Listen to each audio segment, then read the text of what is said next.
আসসালামু আলাইকুম রহমতুল্লাহি ওবরকাতুহু।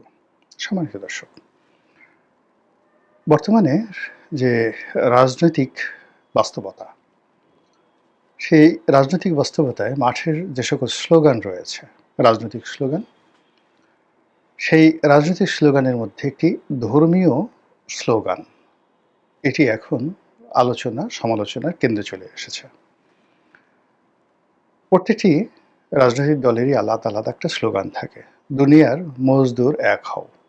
বামপন্থী যারা রাজনৈতিক দল, তারা এই স্লোগানটাকে তাদের প্রাইম স্লোগান হিসেবে বা প্রধান স্লোগান হিসেবে তারা ব্যবহার করে।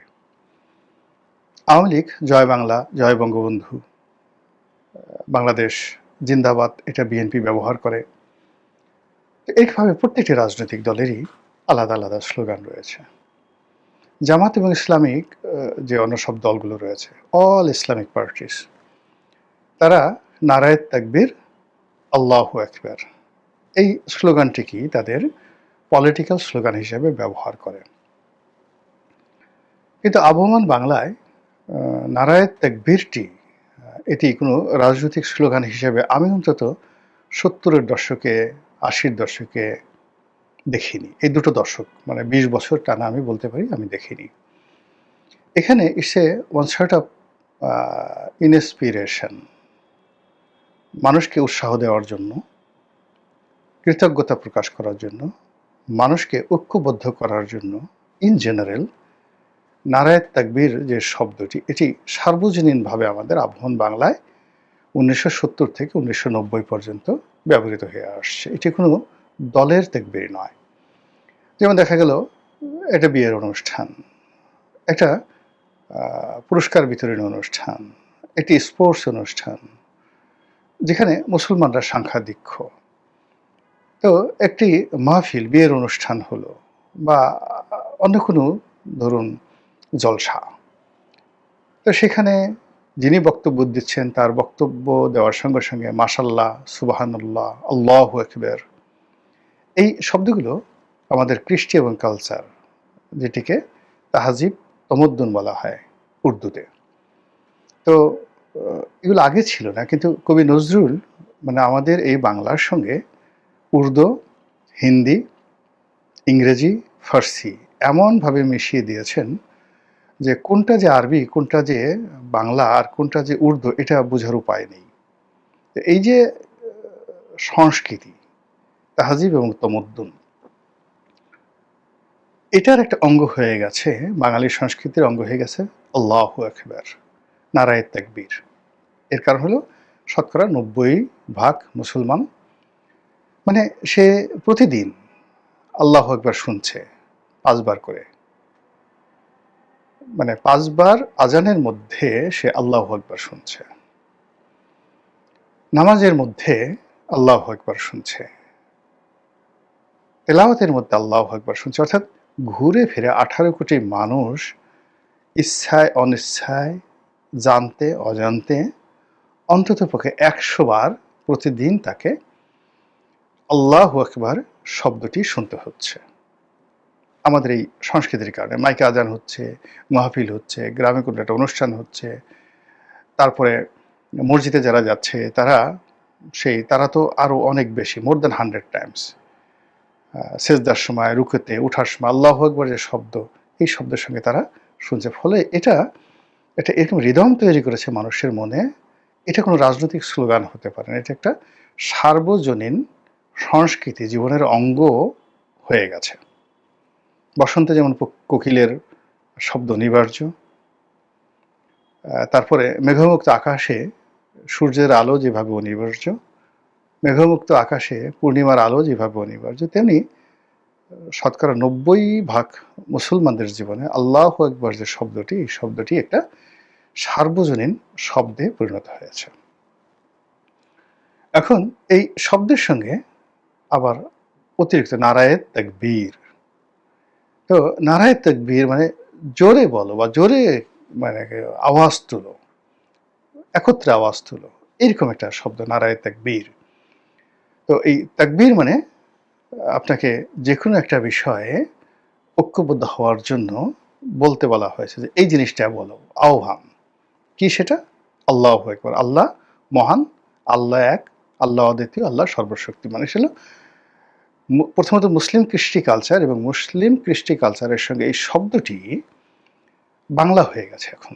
মানে আপনি যদি বলেন অনেক মানুষকে, তারা আল্লাহু আকবার জানে না, বাংলাদেশে এরকম কোনো মানুষ নেই, কিন্তু আল্লাহু আকবার নিয়ে যদি আপনি বলেন যে আল্লাহ তো আরবি শব্দ, আল্লাহ অর্থ কি, আকবর শব্দের অর্থ কি, কেউ বলতে পারবে না। খুব অল্প মানুষ, হাতে গোনা খুব অল্প মানুষ এটার ব্যাখ্যা দিতে পারবে। কিন্তু বাংলা ভাষী, এমনকি যারা পাহাড়ি রয়েছেন, তারাও এই শব্দটির সঙ্গে পরিচিত, এবং এইভাবে বাংলাদেশের অন্য কোনো শব্দ, মানে আল্লাহু আকবার যে শব্দটি, এই শব্দটি যত বেশি শোনা হয়, যত বেশি বলা হয়, আর যত বেশি উচ্চারিত হয়, বাংলাদেশে অন্য কোনো শব্দ এইভাবে উচ্চারিত হয় না প্রতিদিন। এমনকি যদি আপনি বলেন মা, বাবা, খাবো, ভাত, এই শব্দগুলো আল্লাহু আকবারের মতো প্রতিদিন এইভাবে 18 কোটি মানুষের সামনে এত উচ্চারিত হয় না।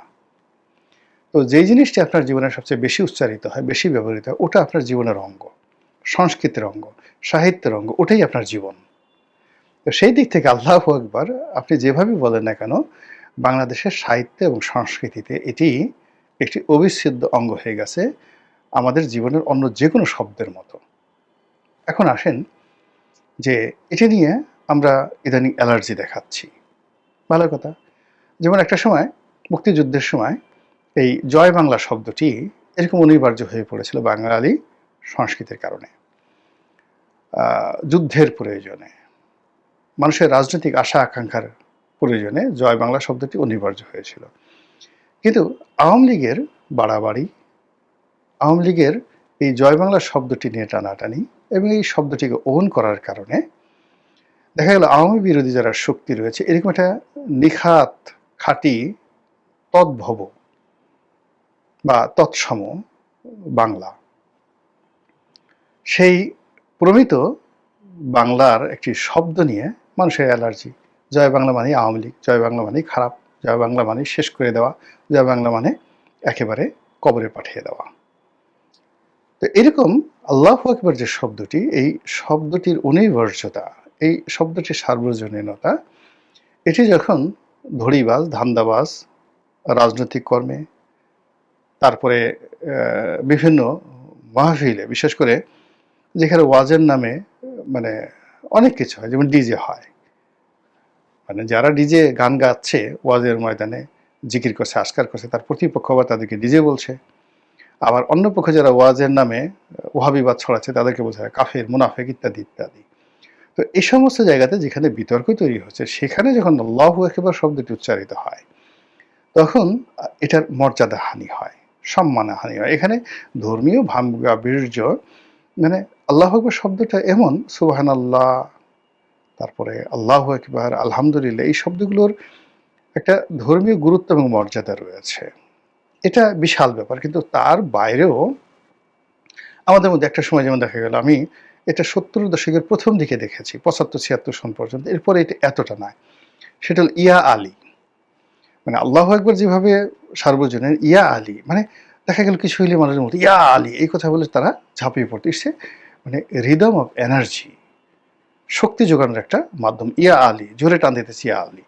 তো ইয়া আলীর যে জিনিসটা এখন কমে গিয়ে সেই জায়গাটাতে আসলে আল্লাহু আকবার আমাদের এখানে একটা সার্বজনীন শব্দে পরিণত হয়ে গেছে। এখন সেই সার্বজনীন শব্দটা যখন মন্দ মানুষের মুখে উচ্চারিত হয়, যার বিরুদ্ধে জেনার অভিযোগ আছে, দুর্নীতির অভিযোগ আছে, ব্যভিচারের অভিযোগ আছে, ধড়িবাজের অভিযোগ আছে, লোক ঠকানোর অভিযোগ আছে, ধান্দাবাজির অভিযোগ আছে, মুনাফিকের অভিযোগ আছে, যুদ্ধাপরাধের অভিযোগ আছে, তো তাদের মুখে যখন এটা বেশি বেশি উচ্চারিত হয়, আর তারা যখন এরকম একটি সার্বজনীন শব্দ তারা ওন করতে চায় যে এটা আমাদের সম্পত্তি, কিংবা সাধারণ মানুষ না বুঝে যখন এইরকম একটা মূল্যবান, এরকম একটা সুন্দর একটা কালচার, এর কারণ হলো মানে একটি শব্দ দীর্ঘদিন ধরে একটি মানে সম্প্রদায়কে শত শত বছর ধরে বা যুগের পর যুগ ধরে ঐক্যবদ্ধ রাখতে পারে বা মানুষের কাছে সেম মেসেজ দিতে পারে, এরকম শব্দ কিন্তু খুব অল্প আছে। যেমন পানি, মা, বাবা, এই শব্দগুলোর একটা সার্বজনীনতা আছে, সমস্ত মানুষকে একত্র করে ফেলে। কেউ যখন জোরে বলে মা গো, আব্বা গো, বাবা গো, তো এই যে একটা আকুতি মুহূর্তের মধ্যে আশেপাশে যত মানুষ রয়েছে সব মানুষের মধ্যে মানে এই শব্দের যে দ্যুতি ছড়িয়ে পড়ে। যদি আপনি আর্তের মতো চিৎকার করেন, "মা গো!" সবাই বলবে যে বিপদে পড়েছে। খুশিতে বলে যে, "ওরে আমার মা গো! আনন্দে আছেন।" তেমনি আল্লাহু আকবার শব্দটাও মানে একটা ভাষাতে এরকম মানে আ খুব অল্প শব্দ, পৃথিবীর সবচেয়ে রিচ যে মানে ভাষাগুলো আছে, সেখানেও এরকম আসলে ১০০ র মতো শব্দ আপনি পাবেন না, যেগুলো সার্বজনীনভাবে মানুষের মধ্যে উদ্দীপনা তৈরি করে, উৎসাহ তৈরি করে, ইতিবাচক ধারা তৈরি করে। তো সেই দিক থেকে আল্লাহু আকবার এমন একটা শব্দ যেটি মানুষকে শুধুমাত্র ইন্সপায়ার্ড করে। সেই শব্দটি জামাতের সম্পত্তি হতে পারে না। ফার্স্ট থিং হলো জামাতের সম্পত্তি হতে পারে না। এর কারণ হলো সত্য মিথ্যা আমি জানি না, বাট যেটা দেখলাম ইউটিউবে বা সোশ্যাল মাধ্যমে, এবছর সেনাবাহিনীর যে সকল প্যারা ট্রুপার প্লেন থেকে ১৬ই ডিসেম্বর তারিখে যুদ্ধবিমান থেকে তারা ঝাঁপ দিয়েছেন সেই আকাশ থেকে। তো সেই যে প্যারা যারা ট্রুপার তারা সেখান থেকে ঝাঁপ দেওয়ার আগে সম্মিলিতভাবে আল্লাহু আকবার বলেছেন। তো সেই আল্লাহু আকবার বলতে গিয়ে হয়তো তারা ইন্সপায়ার্ড হয়েছেন বা যে মহাশূন্য বা শূন্যে তারা শূন্য থেকে তারা জমিনের দিকে আসছেন, ওখানে আসলে আল্লাহ ছাড়া আর কারো নাম মনে আসে না। ওই জায়গাতে আপনি গিয়ে দেখেন আল্লাহর নামই মনে আসবে, আপনার বাবার নাম মনে আসবে না। তো যা হোক এনিওয়ে, তো সেখান থেকে তারা ঝাঁপ দেওয়ার আগে, প্যারাশুট নিয়ে ঝাঁপ দেওয়ার আগে তারা আল্লাহু আকবার বলেছেন। এটা নিয়ে ট্রল হচ্ছে যে ওখানে সব জামাতি লোকজন ঢুকে গেছে, সবাই জামাত, এখন সেনাবাহিনীর মধ্যে জামাত ঢুকে গেছে।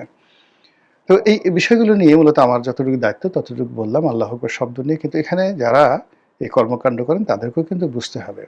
আপনি দেখবেন ভারতীয় চলচ্চিত্রে পাকিস্তান আর্মির কতগুলো ছবি ছাপানো হয়েছে। মানে পাকিস্তান আর্মি, পাকিস্তানের যে সমস্ত সন্ত্রাসী লোকজন, তো আর্মিদের একটা বিশেষ স্টাইলে হেয়ার স্টাইলে দাড়ি থাকে। এই আমাদের দেশে জামাতরা যেভাবে দাড়ি রাখে ঠিক ওইরকম ছোট, ছোট দাড়ি, এক মুষ্টির চেয়ে কম।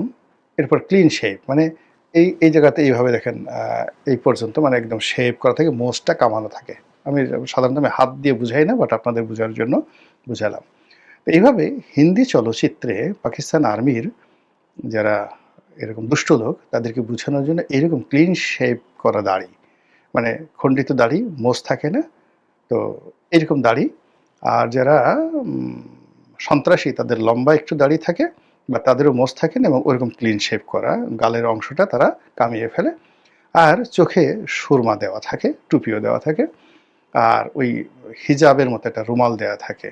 এবং এইগুলো করে মানে ভারতীয় চলচ্চিত্রে যেটা কাজ করেছে, মুসলমানদেরকে একটা সন্ত্রাসী বানানোর জন্য গ্লোবালি তারা যে ন্যারেটিভটা তৈরি করেছে এটা কিন্তু ওয়েস্ট খেয়েছে। এখন ওই ধরনের কোনো পোশাক, ওই ধরনের কোনো ড্রেস আপ, ওই ধরনের কোনো মানে যাকে বলা হয় হেয়ার স্টাইল, বিয়ার্ড স্টাইল, দাড়ির স্টাইল, এগুলো যখন থাকে, সেটা সেনাবাহিনীর হোক, পুলিশ বাহিনীর হোক, জনগণের হোক, এই আমরা এই পশ্চিমা যে সংস্কৃতি, সেই সংস্কৃতিতে আমরা ঠিক সেই ন্যারেটিভের মধ্যে পড়ে যাই। ইদানিং আমাদের মধ্যে বাংলাদেশে কিন্তু দেখা যাচ্ছে, অর্থাৎ এই যে যে চলচ্চিত্রে যাদেরকে যেভাবে নেতিবাচক অর্থে উপস্থাপন করা হয়েছে, ঠিক সেই দৃশ্যটাই এখন আমাদের অনেক সরকারি স্পর্শকাতর যে জায়গাগুলো সেখানে কর্মকর্তাদের মধ্যে দেখা যাচ্ছে। মেয়েদের মধ্যে অনেক হিজাব পরা দেখা যাচ্ছে। এখন আপনি প্যান্ট পরবেন একটা মেয়ে, তো প্যান্ট পরার পরে আপনার মানে মেয়েদের যে জিনিসগুলো তাদেরকে পর্দার মধ্যে রাখতে বলা হয়, যেটা ছেলেদেরও, মানে ছেলেদের বা মেয়েদের যে অংশগুলো মানে যাদের অপোজিট সেক্স, মানে আমি যদি পুরুষ হই তাহলে নারীর ক্ষেত্রে, আর আমি যদি নারী হই তাহলে পুরুষের ক্ষেত্রে যে পর্দার কথা বলা হয়েছে, সেই পর্দার মধ্যে কতগুলো অর্গ্যান রয়েছে, সেক্স অর্গান। যেমন পুরুষের চোখ এবং ঠোঁট, নারীরও চোখ এবং ঠোঁট তার অপোজিট সেক্সকে মারাত্মকভাবে আকর্ষণ করে। তো কাজেই ঠোঁট এবং চোখকে সংযুক্ত রাখতে বলা হয়েছে। এরপরে পুরুষের সিনা বা বুক, ধরেন আপনার খুব মাসেল, হাতের পেশি, তারপরে সিনা, অনেক পুরুষ দেখেন খুব উঁচু হয়ে থাকে। তো সেখানে আপনার পোশাক এরকমভাবে হবে যেন এই দৃশ্য দেখে কোনো নারীর মনে কামনা না জাগে। নারীদেরও একই অবস্থা। নারীদের যে স্তন্য রয়েছে সেটাকে আপনি খুবই উঁচু করে প্রসারিত করে পুরুষের সামনে ঘোরাফেরা করলেন, আপনার জিনিস আল্লাহ দিয়েছে, আপনি আপনার মতো হেফাজত করেন, আপনার জায়গা মতো রাখেন, বা যার জন্য প্রয়োজনীয় তার জন্য আপনি সেই কাজগুলো করেন। কিন্তু এটা সার্বজনীন। আপনাকে সেই স্তন্য দেখাতে হবে, আপনাকে বুকের পেশি দেখাতে হবে, সবাইকে হাতের মানে পেশি দেখাতে হবে, এবং এটা দেখানোর জন্য আপনি এমন গেঞ্জি পরবেন আ যাতে দেখা যায়। তো এটা অনেক নারী দেখে নারীর মনে যদি কামনা জাগে, এটাই আসলে পর্দা করতে বলা হয়েছে। এরপর আপনি আসেন আপনার তলপেট। তলপেট, নাভি, সেটা নারী এবং পুরুষ উভয়ের জন্য। এখানে দেখুন পুরুষও নাভি দেখাচ্ছে, এবং নাভি দেখানোর পর নাভির নিচে তার যে লোমগুলো রয়েছে, পশমগুলো রয়েছে, সেগুলো দেখানোর একটা প্রবৃত্তি পুরুষদের মধ্যে এসে গেছে। তারপর নিতম্ব দেখানো। পুরুষ পিছন দিক থেকে ছবি দেখাচ্ছে, নারীও নিতম্ব দেখাচ্ছে। এরপরে নারী তার এমনভাবে পোশাক-আশাক পরছে, এখন অনেক নারী প্যান্ট পরছে, টাইটস পরছে, যেন তার যে যৌনাঙ্গটি এটি স্পষ্টভাবে তার যে ত্রিভুজ অঙ্গটি এটি বোঝা যায়। আপনি যেন বুঝতে পারেন যে ওটার আকৃতি কেমন। এইভাবে নারীরা তাদেরকে প্রদর্শন করছে। আর পুরুষরাও এখন দেখা গেল যে আগে পুরুষরা দুটো জাঙ্গিয়া পরতেন, এবং তারা তাদের অন্ডকোষ এবং লিঙ্গ এমনভাবে রাখতেন যেন প্যান্ট পরলে, বসলে তাদের কোনো অবস্থাতে যেন দেখা না যায়। আর এখন কি হলো, সেই শাহরুখ খানের মতো উল্টো জিন্স প্যান্ট পরছে, এবং তারা তাদের যে পুরুষাঙ্গ, সেই পুরুষাঙ্গটা উল্টো দিকে দিয়ে দিচ্ছে, যেন সেটা ফুলে থাকে, দেখে যেন বুঝতে পারে আপনার ওই অঙ্গটি কত বড় এবং কতটা শক্তিশালী। এবং আপনার অন্ডকোষটিও যে বড় সেটা বোঝানোর জন্য কিন্তু আপনি সেভাবে এলোমেলো করে দিচ্ছেন। এটা ইদানিং এই জিনিসটা শুরু হচ্ছে, ভ্রষ্টাচার শুরু হচ্ছে।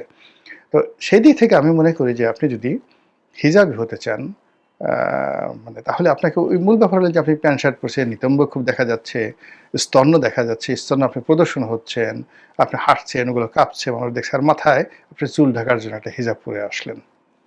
এটা ওই যে মিয়া খলিফা বা ওই যে ধরনের লোকজন, মানে ইসলামকে ছোট করার জন্য যে ভিডিওগুলো, পর্ন ভিডিওগুলো আমাদের এখানে খুব ভাইরাল হয়ে গেছে, ঠিক ওইরকম একটা অবস্থা তৈরি হয়ে গেছে আমাদের এই সমাজে, এবং অনেক নারী এবং অনেক পুরুষ এই কাজগুলো করছেন দায়িত্বপূর্ণ পদে থেকে।